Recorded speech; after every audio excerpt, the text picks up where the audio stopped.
Merah niki napa merah niki, Pak? Merah niki napa? Mboten. Oh. Oh. Kira warna nopo nih?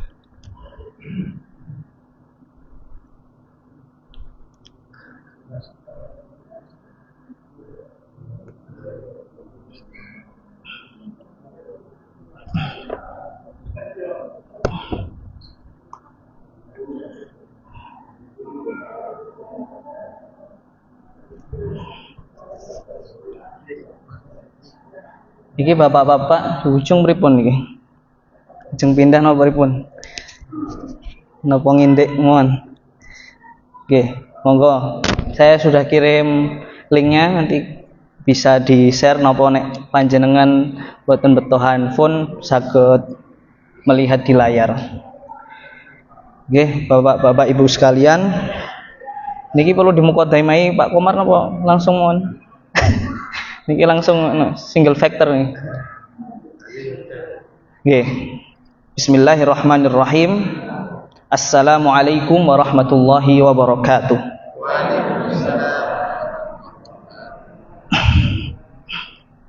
Alhamdulillahirabbil alamin. Wassalatu wassalamu ala asyrafil anbiya'i wal mursalin. Sayyidina wa habibina wa syafi'ina wa maulana Muhammadin wa ala alihi wa ashabihi at-tayyibin at-tahirin.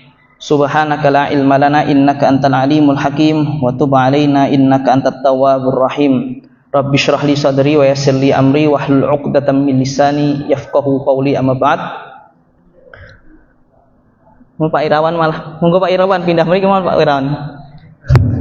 Nggih. Di karpet napa? Nggih. Niki Pak Rafiq monggo geser mriki mohon. Nggih. Niki kajenge nek kula ajeng melihat wajah jenengan niku gampang. Pak Wawan nggih, Pak Wawan, monggo Wawan. Nggih. Pak Jun, Pak Wawi sedaya kula panggil satu-satu napa. Nggih. Alhamdulillah di sore malam ini kita berbahagia karena dalam rangka menyambut bulan Ramadan, Takmir menginisiasi satu kegiatan yang baik. Ini mengikuti sunnah ulama dulu mempersiapkan Ramadan. Jadi saya tadi dari Klaten niku hujan deres Bu, terus banget sampai Tegal Gondo niku kering. Bahkan sampai sini nggak ada bekas hujan sama sekali. Nah ini faedahnya bahwa ketika seseorang itu semakin sulit datang ke majelis, itu insya Allah pahalanya banyak. Termasuk ini yang jauh-jauh niki yang sudah mulia niki insya Allah pahalanya paling banyak nih. Yang paling dekat dapat pahala tapi tidak sejauh yang jauh. Bapak-bapak ibu sekalian, jadi ngaji itu dulu di zaman ulama itu tidak kemudian menjadi hal yang cuman momen-momen tertentu. Ulama dulu ketika mau Ramadan itu mempersiapkan minimal 6 bulan. Ada yang 3 bulan. Bahkan di dalam satu kitab disebutkan di bulan Sya'ban. Ini udah masuk bulan Sya'ban dereng nih. Sampun. Ada ulama itu punya toko di pasar. Tokonya selama bulan Sya'ban Ramadan ditutup. Nggih. Kenapa ditutup, Pak? Gitu. Aku mau persiapan Ramadan. Mengutip satu perkataan ulama, namanya Ibnu Rajab Al-Hambali. Kenapa kok mereka sampai mempersiapkan seperti itu? Ibarat kata seorang tamu yang datang, tamunya agung. Itu kan tempatnya harus dibersihkan, area tertentu harus disterilkan, kemudian makanannya disiapkan, bahkan rundonnya harus jelas, tamunya pakai baju seragam, kemudian pengawalnya siapa, karena tamunya agung. Ulama melihat puasa Ramadan itu bukan suatu formalitas, maka biar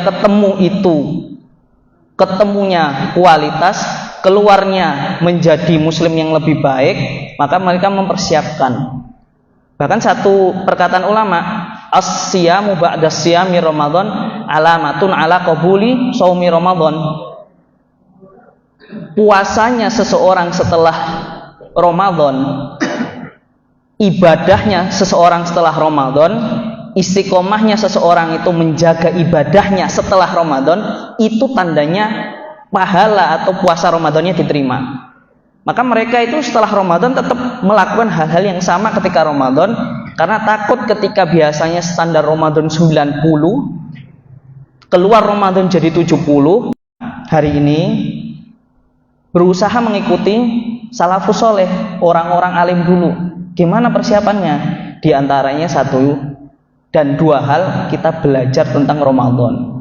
Saya kira jenengan beberapa sudah mengerti, bahkan sudah sering mendengar ini. Kemudian jamaah Masjid Al-Imam yang mengikuti kajian rutin pun barangkali sudah sering dibahas ini. Tapi kenapa kita mengulang lagi, kenapa kita membahas lagi? Supaya jenengan pertama dapat pahala mengikuti orang-orang alim. Yang kedua, jenengan mendapatkan pahala bermajelis. Kula melihat jenengan datang, terlepas dari alasan jenengan apapun, jenengan berpahala. Misal jenengan datang ke majelis ini mau tholabul ilmi, berpahala. Bahkan bahasane Mas Rofik mungkin, wah aku kadang wong do wegah ning pengajian ndak dikira mau mangan tok apa mengombe tok itu snack. Lho mangan pas pengajian itu berpahala. Nggih, melakukan makan niku dosa menapa mboten? Mboten. Makan pas pengajian dosa mboten? Mboten. Nek mboten melakukan dosa berarti berpahala mboten? Berpahala. Berarti jenengan niku makan ten mriki kalih ngantuk-ngantuk bar mangan, bar dahar niku berpahala. Nggih. Maksudnya mboten sah kok kemudian ini pengajian khusus warga RT 7 niki sanes masjid Pak Komar. Niku sing ngendika sing matur Pak Komar. Bukan masjid tertentu. Jadi jenengan datang ke sini dengan niat apapun itu insya Allah berpahala. Dan apalagi jenengan bener-bener niat tholabul ilmi. Niki mukadimah nggih Bu. Terus ngaji niku nek ulama dulu tuh dibikin fresh. Ngaji niku napa? Dibikin slow, dibikin nyantai, ampun dibikin beban. Termasuk napa? Kula nggih seneng nek misal jenengan ngaji saged ketawa. Jenengan ngaji saged ngantuk. Mbok bilih di rumah mboten saged ngantuk. Pengajian jenengan ngantuk mboten napa. Dan ten ngomah kan ndelok klambi rung disetrika.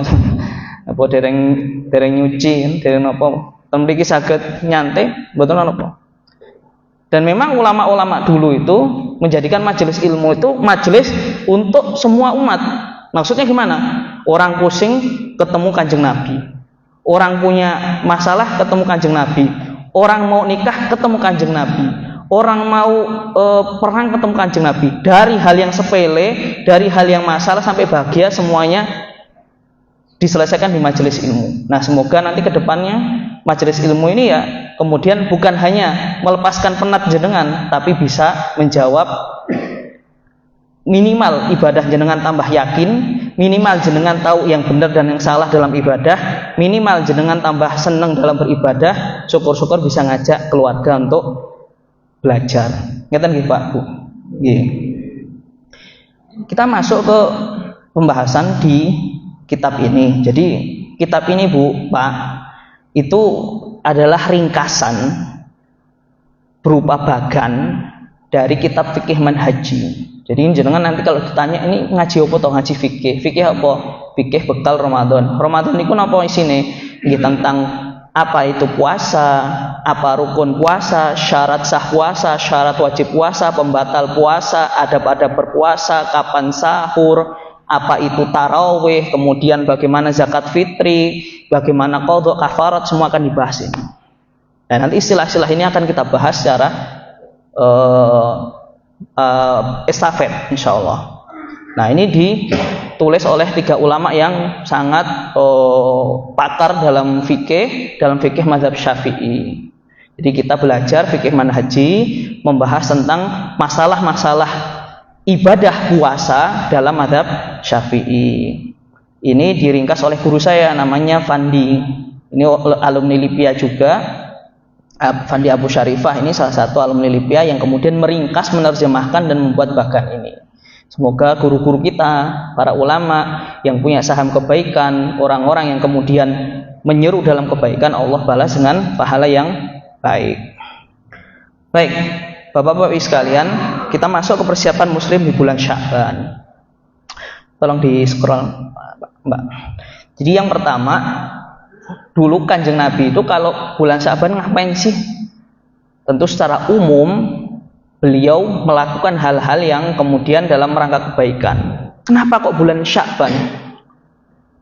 Karena di bulan ini, bulan-bulan yang kemudian dekat dengan bulan Ramadan, di antaranya beliau memperbanyak puasa sunnah. Boleh nggak puasa sunnah di bulan Ramadan? Di bulan Sya'ban? Boleh. Tapi kalau jenengan itu kemudian tidak terbiasa untuk puasa seperti biasanya, atau biasanya nggak pernah puasa Senin Kamis, nggak pernah puasa Daud, sebaiknya puasanya tidak sampai akhir-akhir Sya'ban. Kemudian apa yang dilakukan yang lain? Membaca Al-Quran. Para sahabat, orang-orang terdahulu dari alim ulama, kalau mau dekat Ramadan kemana-mana bawa Quran. Apa yang dilakukan? Baca Al-Quran. Jenengan sekarang bisa mboten kemana-mana bawa Al-Quran? Bisa. Di handphone ada. Di handphone. Bisa lagi nggak mboten baca Al-Quran tanpa handphone? Bisa kalau hafal. Jadi kalau hafal dimanapun bisa baca. Kalau nggak hafal buka handphone baca Al-Quran. Itu sunnah para ulama dulu kalau mau menemui Ramadan. Jadi membaca Al-Quran dimanapun, baca Al-Quran kapanpun, sedikit-sedikit baca Al-Quran. Seperti itu. Yang terakhir yang kita lakukan hari ini adalah mempelajari hukum-hukum terkait Ramadan.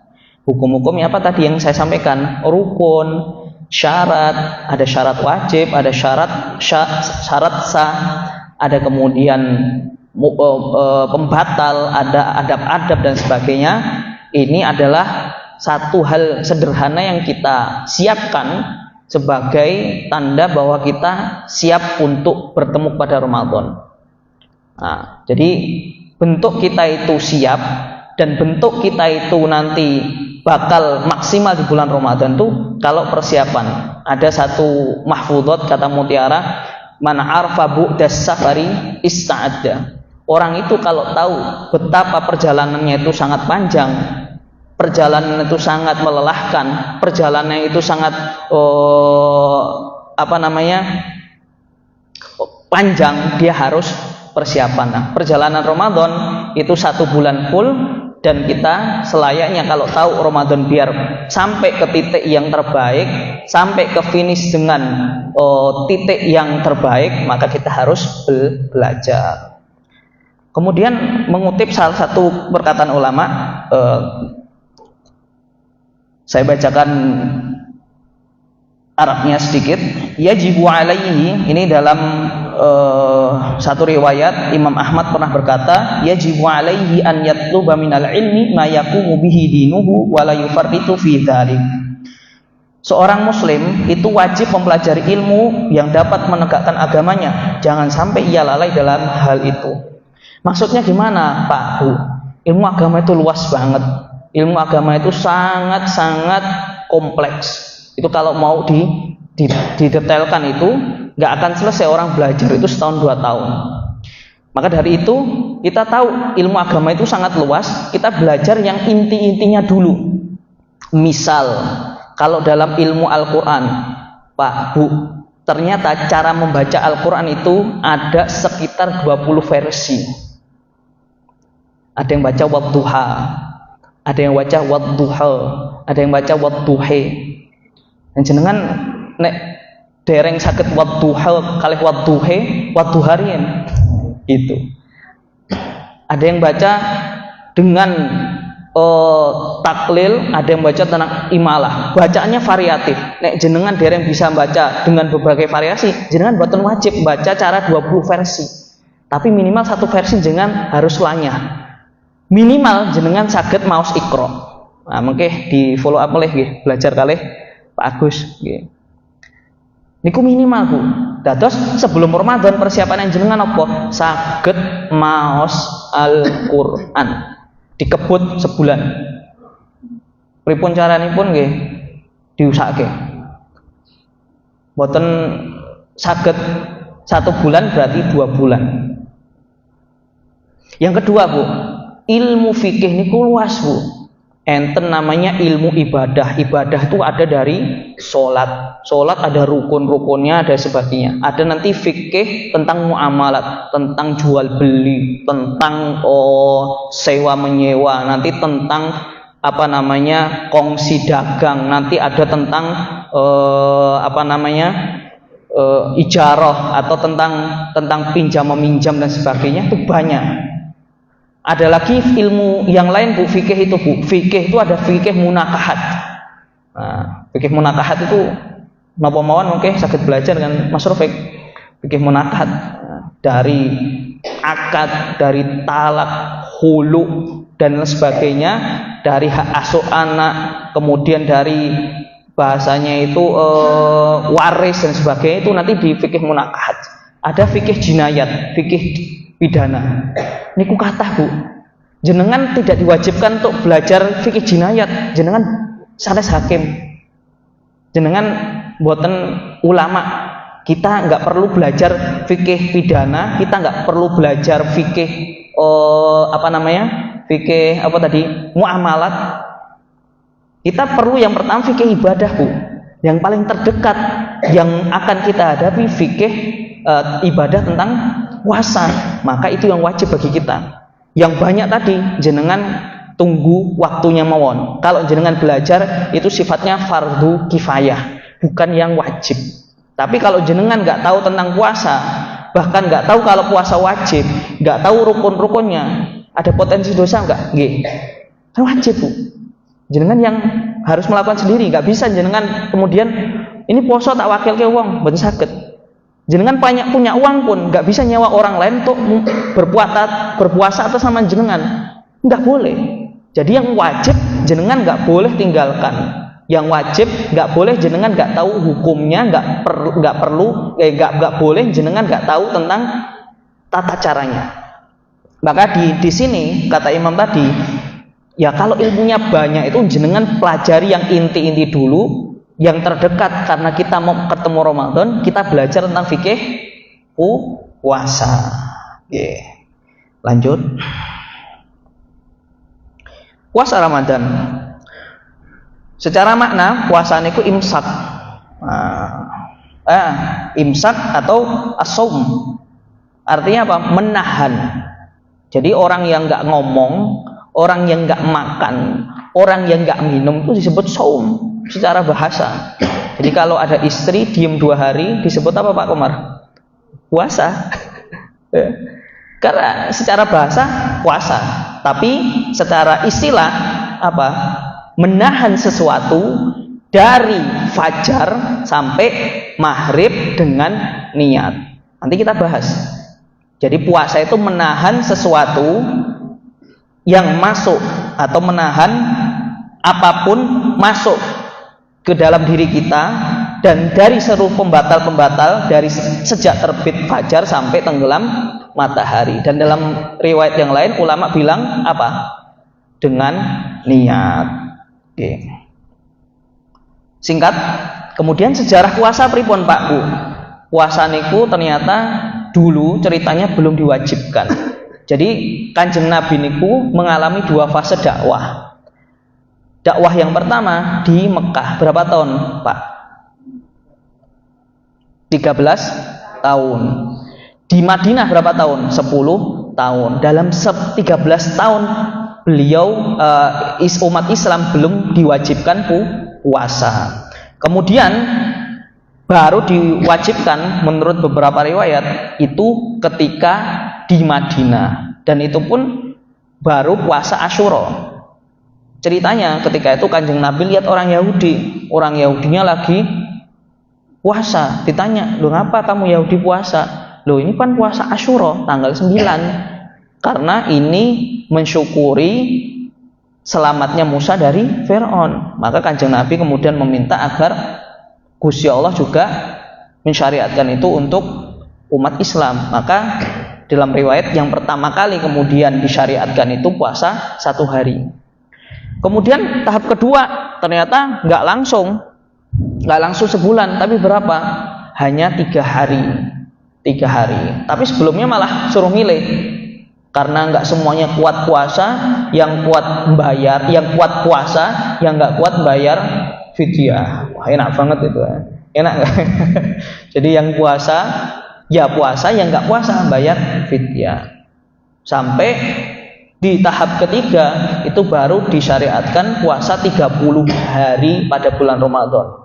Tapi itu pun masih berat, Bu, karena puasanya seperti puasa kita, tapi ketika berbuka itu pas maghrib orang boleh makan, orang boleh minum, boleh berhubungan badan suami istri yang sah.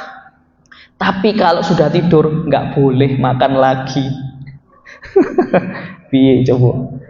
Bar maghrib ada suami istri misalnya, istrinya nyari makanan nih, suaminya apa? Ketiduran, belum buka puasa. Habis itu ya udah, kan tidur nggak boleh makan lagi. Dia akhirnya nahan lagi sampai besoknya. Lah besoknya dia punya proyek, tukang bekerja itu kan, pingsan. Dilaporkan Kanjeng Nabi, akhirnya keringanan.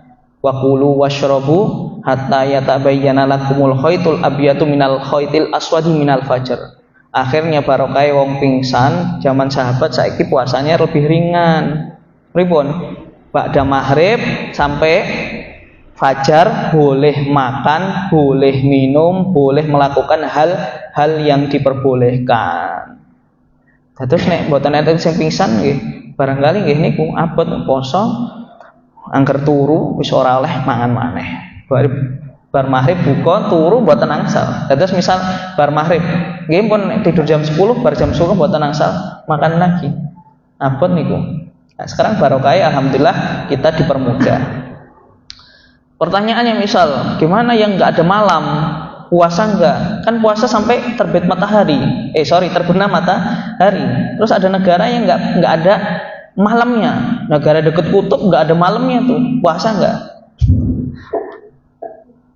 Ya, menurut pendapat sebagian madhab boleh, ya dia tetap puasa mengikuti daerah negara sekitar. Jadi dia mengikuti waktu puasa di negara sekitar. Misal ada yang malamnya lama, malamnya sampai 20 jam, paginya cuma 4 jam. Atau kebalik, paginya lama banget, paginya 20 jam, malamnya 4 jam. Puasanya gimana? Nah, menurut pendapat ulama, puasanya ya sama seperti di negara itu. Seperti itu. Ini satu pengetahuan mawon gitu. Ternyata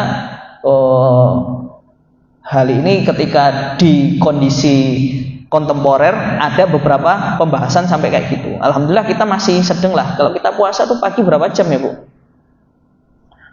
Kalau jam 4 buka puasa jam 6 berarti 14 jam ya. Ya masih normal. Bayangin kalau ada negara dia puasanya 20 jam. Buka puasa, tarawih sebentar, sahur puasa lagi. Masya Allah, gitu kan. Jadi alhamdulillah kita di negara Indonesia puasa masih terhitung ringan karena tidak terlalu jomplang antara waktu pagi dengan waktu malam. Oke. Kemudian dalilnya mesti jenengan sudah memahami, sudah sering dengarkan. Ya ayyuhalladzina amanu kutiba alaikumus syiyamu kama kutiba alal ladzina min qablikum la'allakum tattaqun. Jadi puasa ini diwajibkan oleh syariat untuk umat-umat terdahulu. Ada yang mengatakan dalam tafsir umat-umat Yahudi atau Nasrani, atau ada yang mengatakan ya seluruh umat sebelum kita. Yang mana tentunya tata caranya tidak seperti kita hari ini. Tapi secara umum puasa itu bukan hal yang baru dalam sejarah umat manusia, bahkan umat beragama. Tapi dengan puasa ini tentunya Allah punya satu hikmah. Baik, apa hikmahnya? Hikmahnya nanti akan kita sampaikan setelah ini. Setelahnya, puasa Ramadan ada 2 hukum. Jadi yang pertama, hukum orang yang meninggalkannya. Kalau orang itu tahu bahwa puasa itu wajib tapi dia ingkar, ora popo, ora saposo, ora popo. Dia tahu kalau itu adalah wajib tapi dia nggak mau melakukannya. Menurut ulama, dia dihukumi kafir, keluar dari Islam. Ini kok semakin menakutkan, ini ngaji kok ada kafir-kafirnya ini. Tapi memang harus dijelaskan secara hukum bahwa kalau orang tahu dia itu bahwa puasa wajib, dia mengingkari bukan karena dia bodoh, dia tahu sepenuhnya bahwa puasa itu wajib, kok nggak puasa, maka kafir, dihukumi orang keluar dari Islam. Tapi permasalahan kedua, kalau males gimana? Wah, aku mudeng yo, puasa rukun Islam, puasa ki wajib. Cuman ki aku kira kuat nek ora ngombe, aku ora kuat nek Ramadan. Dia nggak punya penyakit, dia mampu, dia nggak tua renta, bukan orang yang sakit, maka dianggap fasik. Fasik itu apa? Melakukan dosa besar. Nah di sini kalau misal ada hakim atau qadhi dulu di dalam negara Islam, misal ada qadhi. Nah segini sekarang kalau hakim sekarang dianggap qadhi apa mboten iki? Orang dulu misal ada qadhi, berarti dia qadhi itu kalau tahu ada orang yang siang-siang makan di warung, ketahuan makan, dia bisa dihukum, dipenjarakan. Ya. Jadi kalau dia ketahuan nggak puasa, dipenjarakan, itu dulu. Nah sekarang gimana? Kalau orang sholat, orang puasa tapi nggak sholat, gimana itu? Orang yang puasa tapi nggak sholat gimana? Kalau orang puasa tapi nggak sholat, dilihat kalau dia tahu bahwa puasa wajib, tapi dia dia tahu sholat itu wajib, tapi dia nggak sholat karena ingkar, karena ya sudah dia mengabaikan, yaitu tadi. Dia bisa keluar dari Islam. Tapi jumhur ulama terus ngomong enggak, itu enggak sampai ngeluarin ke Islam. Dia tetap dihitung fasik. Ya, semoga kita bisa melakukan sholat dan puasa itu. Jadi puasa nggih, sholat nggih, jalan seperti itu. Hikmah dan faedah, ini mukadimahnya agak panjang, tapi semoga ini menjadi satu pengantar sebelum masuk ke hukum, dan jenengan juga bisa kemudian memahami bahwa puasa itu adalah hal yang disyariatkan, bukan membebani, tapi menjadikan kita itu menjadi orang yang syukur, orang yang kaya, tahu rasanya lapar, orang yang berkecukupan kemudian merasa qanaah, merasakan bahwa lapar itu tidak nyaman, sehingga dia kemudian tidak pelit atau tidak meremehkan yang miskin. Kemudian di lain itu ya, ketika bulan Ramadan datang, ibarat kata Allah nyuci kita 11 bulan barangkali itu banyak melakukan hal-hal yang kemudian kurang baik. Ketika Ramadan Allah kemudian latih kita, kemudian kembali ke setelan awal, dan banyak hal yang kemudian nanti kita dapatkan di Ramadan, diantaranya juga dapat melembutkan jiwa dan watak seseorang. Oke, seperti itu. Baik, setelahnya untuk penetapan awal puasa ini kemudian tidak kita bahas secara detail. Intinya kalau kita di Indonesia kita ngikuti ulama, umara, walaupun kalau di sini dibahas secara fikih ada 2 cara. Yang pertama menyaksikan hilal, kalau hilal tak nampak berarti digenapkan Sya'ban menjadi 30 hari, seperti itu. Secara umum seperti itu. Apa dalilnya? Sumu li ru'yatihi wa aftiru li ru'yatihi. Berpuasalah karena kamu melihat hilal Ramadan, dan berhentilah, maksudnya masuk Syawal ketika engkau melihat hilal bulan Syawal. Dan jika hilal tertutup bagimu, maka sempurnakanlah, genapkanlah bulan Sya'ban menjadi 30 hari. Ini banyak rangkaian-rangkaiannya Bu, Pak, tapi saya nggak akan bahas di sini karena ini butuh fokus yang lebih. Kemudian mungkin permasalahan yang akan kita singgung sedikit, masalah apabila suatu negeri sudah nampak hilal Ramadan, apakah negeri lain yang belum nampak wajib berpuasa? Ini disebutkan nih, kalau satu matlak, yang lain wajib ikut. Nah, di Indonesia satu matlak itu jaraknya nggak lebih dari 32 menit. Berarti kalau wit dan wita itu udah beda matlak. Tapi kalau misal gampangnya, Klaten nggak kelihatan bulannya, tapi di Boyolali kelihatan bulannya, berarti masih satu matlak. Karena jarak waktunya nggak lebih dari 30 menit, maka yang Klaten dikabari orang Boyolali yang ngelihat hilal, maka kemudian semuanya ikut berpuasa. Gampangnya kayak gitu. Oke, selanjutnya permasalahan lain, misal ini barangkali orang yang kemudian keluar negeri gitu, bisa dibantu baca enggak apa-apa Mas Zaki? Yang permasalahan selanjutnya? Nah, yang pertama itu Mas Zaki.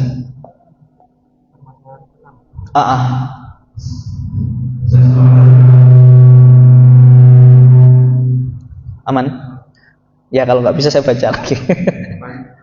Oke, saya baca aja. Misal permasalahan pertama, seseorang melakukan safar, perjalanan, daerahnya terakhir bulan Sya'ban dalam keadaan tidak berpuasa karena tidak melihat hilal. Ketika sampai di daerah tujuan, ia menjumpai penduduknya sudah berpuasa. Misal, jenengan dari Jawa, kemudian pergi ke Sumatera.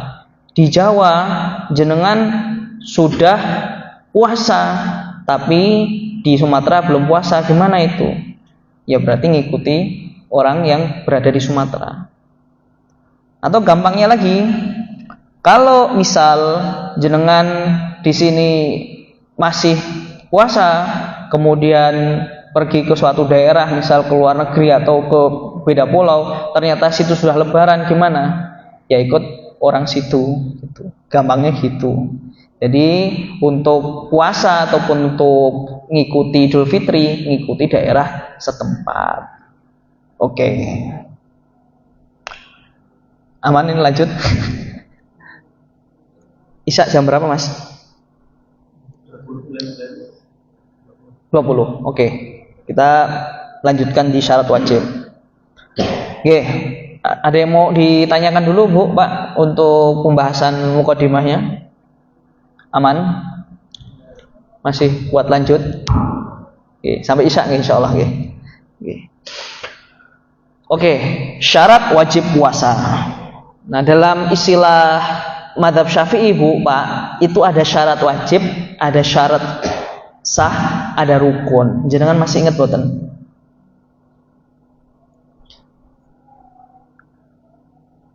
Oke, pertanyaan paling mendasar. Syarat itu di luar ibadah atau di dalam ibadah? Di luar ibadah. Kalau rukun di dalam ibadah apa di luar ibadah? Di dalam. Oke.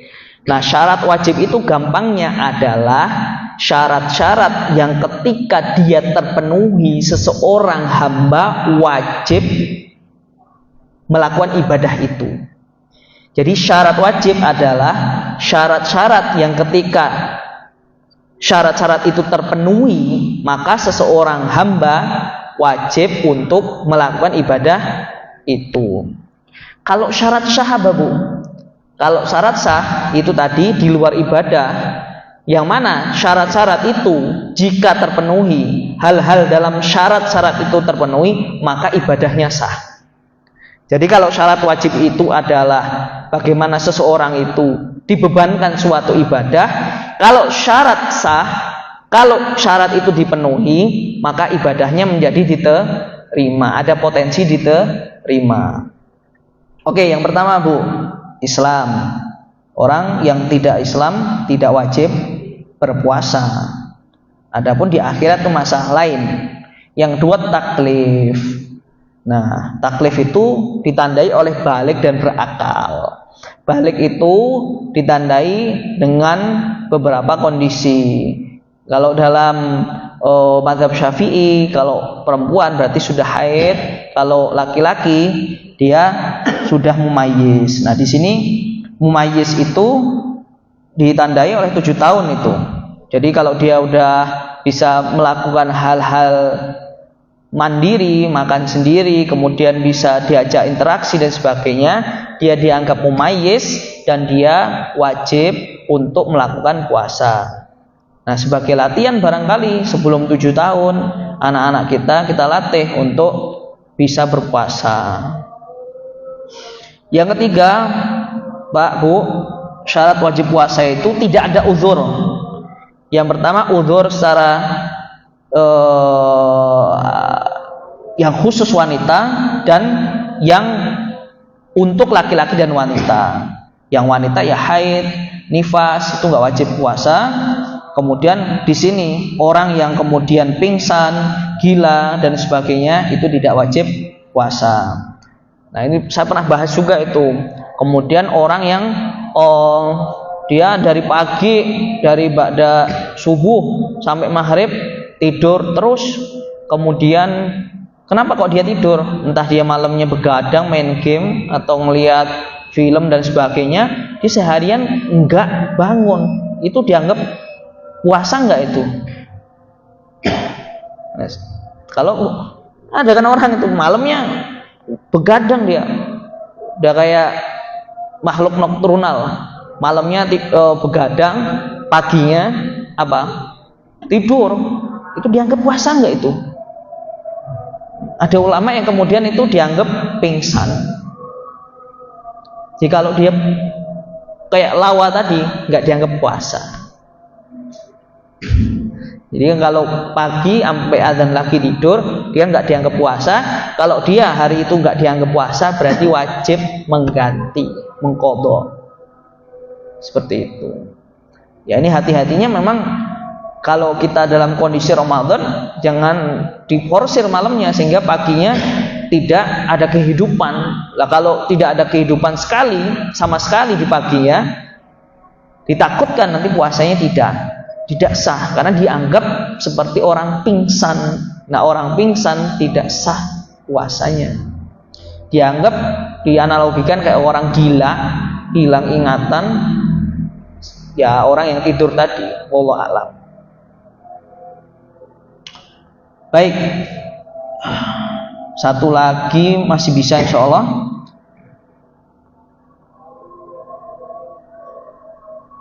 Udzur yang membolehkan seseorang untuk tidak puasa ada 3, Bu, yang disebutkan di sini. Yang pertama sakit. Sakitnya sakit apa? Yang pertama sakit yang membuatnya celaka. Orang gagal ginjal, dia jangankan untuk puasa, minum aja terbatas. Ataupun kalau dia minum, kalau dia nggak minum vitamin bakal terganggu kesehatannya, maka nggak wajib. Atau orang yang kemudian kalau dia puasa tambah parah lama sembuhnya, atau sakit yang kemudian nggak memungkinkan dia berpuasa. Nah, dalam hal ini diterangkan oleh penulis standarnya gimana sih orang sakit itu yang nggak boleh puasa itu menurut keterangan dokter atau menurut pengalaman. Kalau sakit panu, sakit masuk angin dan bisa sakit kutil itu kan enggak apa-apa puasa. Jadi enggak boleh kalau dia enggak puasa. Jadi sakit yang kemudian sesuai pengalaman dia itu bakal membuat dia tambah parah sakitnya atau menurut keterangan dokter. Kadang orang memaksakan puasa, tapi kata dokter, jangan puasa kamu. Kalau puasa nanti kamu akan tambah parah A, B, C. Ya sudah, berarti dia nggak perlu memaksakan karena dia dapat keringanan. Tapi kalau dia memaksakan gimana? Ya berarti itu di luar resiko gitu. Tapi kalaupun dia karena saran dokter dia nggak boleh puasa, ya nggak perlu memaksakan karena syariat menjaga jiwa seseorang agar tidak musnah, agar tidak rusak. Maka kalau jenengan menemui orang seperti itu, dia dinasehati. Karena saya menemui orang udah dibilang dokter nggak boleh puasa, dia maksa, saya semangat untuk ibadah, saya semangat untuk puasa, kok saya masih kuat kok. Tapi kata dokter jangan. Nah, itu perlu diajari untuk tidak memaksakan diri, karena dalam syariat itu tidak ada sesuatu yang kemudian merusak dari sisi jiwa ataupun raga. Yang kedua, safar. Boleh nggak kalau kita berpergian tidak puasa? Boleh. Nah, ini kalau dalam mazhab Syafi'i kemudian ditentukan tidak boleh kurang dari 80. Kalau saya mengambil pendapat, dalam ini ada perbedaan pendapat, kalau saya mengambil pendapat yang 88 kiloan. Jadi misal kalau dari sini Semarang ada 85 kilo enggak ya? Belum ada ya. Mana sini sampai Tegal kali udah ya. Sini sampai Tegal jenengan kemudian safar, kemudian boleh untuk mengambil rukhsah ini. Nah, apakah bolehnya itu gimana? Bolehnya ketika perjalanannya mulai ketika jenengan keluar dari daerah itu sudah sebelum subuh. Jadi jenengan malam misal memulai perjalanan untuk ke satu daerah, tapi malam. Jangan pas udah pagi. Nah, kalau dari pagi nggak boleh. Jadi sebelum subuh jenengan niatkan untuk mengambil rukhsah boleh. Jadi syaratnya itu tadi 88 kilo, kemudian tujuannya untuk yang mubah. Kalau untuk melakukan kriminal nggak boleh. Ada orang kriminal terus keingetan puasa, ini luar biasa juga ya. Jadi mau melakukan hal yang dosa tapi ingat puasa, ini luar biasa. Tapi itu nggak boleh ngambil rukhsah. Oke. Nah, ini yang terakhir tadi ya, yang ketika dia safarnya atau bepergiannya sebelum mulai puasa. Oke, wallahu alam, sampai sini pembahasan kita dari fikih bulan Ramadan.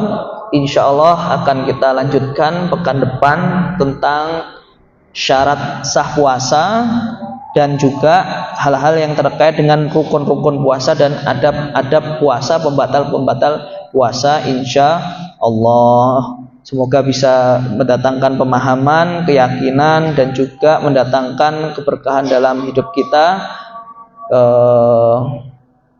Barangkali ada yang mau disampaikan, satu pertanyaan atau cukup? Alhamdulillah paham semuanya, Masya Allah. Insya Allah lanjut pekan depan guys. Mohon maaf jika ada kekurangan dan kesalahan. Kita akhiri dengan hamdalah dan doa kafaratul majlis. Alhamdulillahirabbil alamin. Subhanakallahumma bihamdika asyhadu an la ilaha illa anta astaghfiruka wa atubu ilaik. Assalamualaikum warahmatullahi wabarakatuh.